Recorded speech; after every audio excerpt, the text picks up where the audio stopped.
Guys, so we don't know anything, and God knows everything. But see, here we are, we always thinking that we know something. But we don't know anything, and God knows everything. But y'all got to stick with me. How many times we've questioned God? God, why me? Why do I have to go through this? I know a lot of us have gotten through that point. I had a friend a while ago that used to say, well, I don't know, sometimes I question God because, well, why would he let this happen? Why would he let that happen? We don't know anything. And y'all, please follow me because I was reading Job 38 today and God was talking like God and how God can only talk. Job 38. I need y'all to read it on your own. But I'm gonna go through probably like three or four. So Job, he went through a bunch of stuff. He got sick. God allowed him to get sick, really sick, not just sick. He got really sick.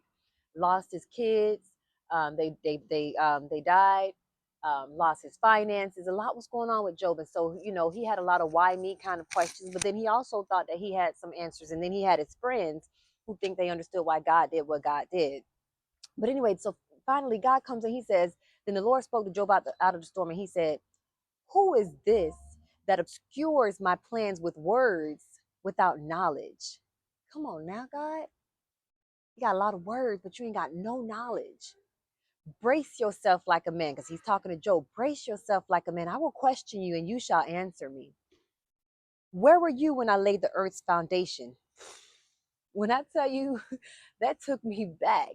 Where were you when I laid the earth's foundation? That tells me if I wasn't there from the beginning, from the get-go, when all the creation was being made, I don't know nothing about nothing, which means I need to mind my business. Where were you when I laid the earth's foundation? Tell me if you understand. Who marked off its dimensions? Surely you know. I'm gonna stop right here. I'm saying he's basically going that whole chapter. Please, I encourage y'all to read it. It's so good. He's basically he's basically saying to him, yo, you don't know anything. You may think you know all these questions you asking about why this, why that. Listen, everybody, we may think we know something, but we don't know nothing.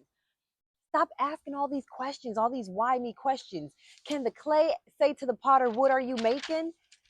Can you say to the potter, what are you making? You are the clay. Can you think about that for 1 second? You are the clay. I am the clay. I am the one that is being made by the God, meaning I have no space to ask God why you made me this way. Your job is to know that God is in control. Your job is to trust God. Don't worry about all that other stuff. Your mind is not even a speck of the thoughts that go on in God's eyes. It's not even a speck of the thoughts that go on in God's mind. So you are concerned about the little things. If he made you a plant, he made you a plant. And guess what? There is a purpose for that plant. And your best thing to do is to find out what is your purpose for being made. Not let me rephrase that. Your best thing to do is find out the purpose that God created you for, not your purpose. Because a lot of us like, I need to find my purpose, my purpose, my purpose. Not your purpose, but the purpose that God created you for. Then you can live in excellency and greatness in this life. What is it that God created you to be? Because you don't want to go beyond what the creator created you to be. Because guess what? It's going to be wrong. It's going to be all wrong. It's going to go all wrong because you were meant to be something else than what you have in your mind. So don't get lost in the why me.